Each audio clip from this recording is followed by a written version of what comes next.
अरे थांब धरू नको. स्वर्गीय संतोषजी देशमुख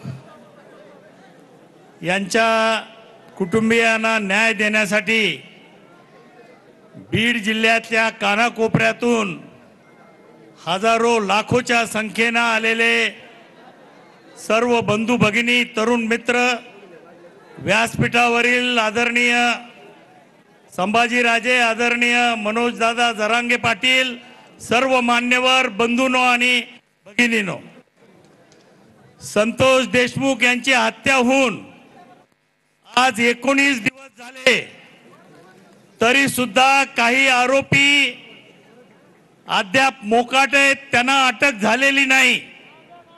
खंडणीतल्या आरोपी वाल्मिक कराड याला सुद्धा अटक झालेली नाही. या निमित्तानं मला एवढंच सांगायचंय की गेल्या 5 वर्षामध्ये 4 वर्ष धनंजय मुंडे या जिल्ह्याचे पालकमंत्री होते. या ठिकाणी पंकजाताईंनी सांगितलं की या धनंजय मुंडेंनी आपलं पालकमंत्री पद भाड्याने दिलं. कोणाला दिलं? वाल्मिक कराडला दिलं. एक घटनाबाह्य सत्ता केंद्र आणि पालकमंत्र्याचे सगळे अधिकार मिळाल्यानंतर यांनी पोलीस प्रशासनावर आणि संपूर्ण प्रशासनावर आपली जरब बसवली. फोन करून पोलीस स्टेशनला सांगायचं की ह्याला उचला, 307 मध्ये अडकवा, 302 मध्ये अडकवा. हजारो बेगुन्हा नागरिकावरती या ठिकाणी खटलेले. या परळी तालुक्यामध्ये गोदावरी नदीतून दररोज 300 हायवा ह्या वाळूचा उपसा करतात.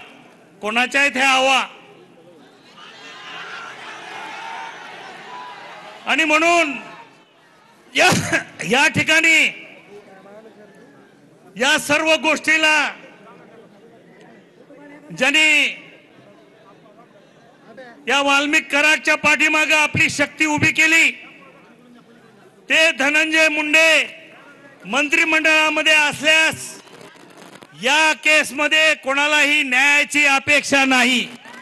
आणि म्हणून या निमित्तानं मी मुख्यमंत्री आणि अजितदादांना विनंती करतो की या केसचा निकाल जोपर्यंत आरोपीला फाशी होत नाही तोपर्यंत त्यांचं मंत्रिपद काढून घ्यावं. एक निपक्षपातीपणे हा तपास झाला पाहिजे ही बीड जिल्ह्यातल्या सर्वसामान्य माणसाची मागणी आहे. आणि मला आपल्याला सगळ्यांनाच विनंती करायची आहे की आजचा मोर्चा हे आपलं पहिलं पाऊल आहे आणि न्याय जर मिळाला नाही तर याच्यापेक्षा सुद्धा अतिशय कडक आणि मोठं आंदोलन या देशमुख कुटुंबियांना न्याय देण्यासाठी आपल्याला करावं लागणार आहे. मी दुसरी विनंती करणार आहे, आम्ही माजलगाव तालुक्यातील सर्व राजकीय पक्षाच्या कार्यकर्त्यांनी एकत्रित येऊन जवळजवळ 40 लाख रुपयाचा निधी येत्या 4 तारखेला आम्ही मस्साजोगला जाऊन या कुटुंबियाच्या स्वाधीन करणार आहोत. बाकीच्या कार्यकर्त्यांनाही मला विनंती करायची आहे की 2 छोटी मुलं आहेत, म्हातारे आई वडील आहेत, एक भाऊ आहे, त्या भावाचं कुटुंब आहे.